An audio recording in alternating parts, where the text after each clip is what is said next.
પ્રાણ પ્રતિષ્ઠાને 1 વર્ષ પૂર્ણ થતાં શોભાયાત્રા નીકાળવામાં આવી। સમગ્ર ભારત દેશમાં જેની આતુરતાપૂર્વક રાહ જોવાઈ રહી હતી તે ભગવાન શ્રી રામનું ભવ્ય મંદિર અયોધ્યામાં તૈયાર થઈ ગયું છે, જેને 1 વર્ષ થતાં આજરોજ ઠેર ઠેર પ્રતિષ્ઠા મહોત્સવની ઉજવણી કરવામાં આવી રહી છે। ત્યારે ડીસા તાલુકાના જૂના ડીસા ગામ ખાતે આજરોજ ભગવાન શ્રી રામની અયોધ્યામાં પ્રાણ પ્રતિષ્ઠાના 1 વર્ષ પૂર્ણ થતાં હિન્દુ સનાતન ધર્મ દ્વારા ભવ્ય શોભાયાત્રા નીકાળવામાં આવી। હનુમાન કુટિયાથી જૂના ડીસાના મુખ્ય માર્ગ પર થઈ રામજી મંદિર સુધી શોભાયાત્રા નીકળી। આ પ્રસંગે જૂના ડીસાના હિન્દુ સનાતન ધર્મના પ્રમુખ તેમજ ઉપપ્રમુખ અને હિન્દુ સમાજના દરેક સમાજના મુખ્ય અગ્રણીઓ ઉપસ્થિત રહ્યા હતા।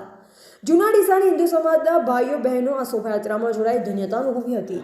બોલો શ્રી રામચંદ્ર ભગવાન કી જય। આજે જૂના ડીસા ખાતે ભગવાન રામચંદ્રની પ્રતિષ્ઠા નિમિત્તે ભવ્ય શોભાયાત્રાનું આયોજન થયું। હિન્દુ સનાતન સમાજ જૂના ડીસા દ્વારા ભગવાન રામલાલાનું શોભાયાત્રા કાઢવામાં આવી। ગામ લોકો તમામ સનાતન ધર્મના આગેવાનો ઉપસ્થિત રહ્યા, ગામની શોભા વધારી। ભગવાન લાલાની પ્રતિષ્ઠા નિમિત્તે દર સાલ આ જ રીતે ઉત્સાહભેર આપણે સૌ પ્રતિષ્ઠામાં ભાગ લઈએ, રામલાલાના ખૂબ ગુણગાન ગાઈએ। આ ગામની કોમી એકતા અને ભાઈચારો વધુ મજબૂત બને એ દિશામાં આપણે સૌએ સહિયારો પ્રયત્ન કરીએ। ભારત માતા કી જય, વંદે માતરમ। જય શ્રી રામ।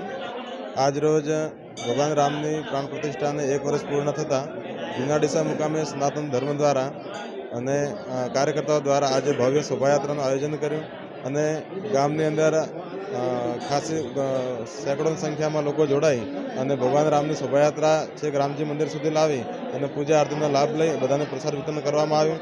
આજે ખૂબ બહોળી સંખ્યામાં લોકો હાજર રહ્યા અને ખૂબ ખૂબ ધન્યવાદનું પાત્ર છે। જય શ્રી રામ।